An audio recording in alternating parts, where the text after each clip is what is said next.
I want to set up a situation which people sort of jump right in.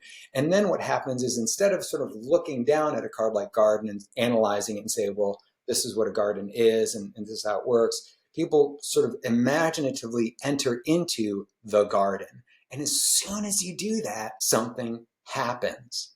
This is, I don't know if you're familiar with this, but this is the idea behind the Ignatian spiritual exercises.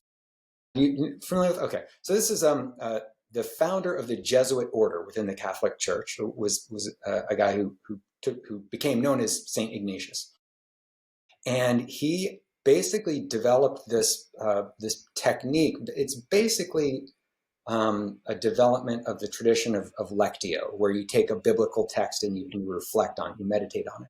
And what he said is, well, and I guess the preamble is that this is a guy who liked to read literature and like like not even great, like cheesy romances. He liked to read a lot.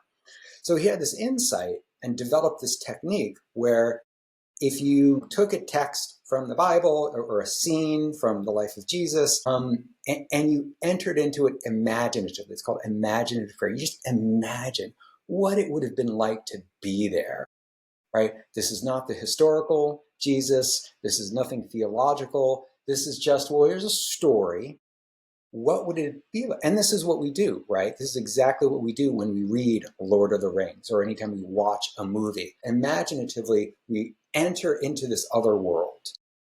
And in this other world, the patterns are real and the specifics and the history is secondary, doesn't matter. And this is sort of Ignatius, the Ignatian idea that something transformative happens. That when you enter this space, your kind of analytic, kind of rational ideas about how the world works, about what you want to happen, about your control, I guess, over the world. These things don't like collapse, they don't break down in a kind of schizophrenic or psychotic break, right? There's just things get soft, things get a little bit more malleable, you get a little bit more plastic in your thinking about things. And I think that that's all I want.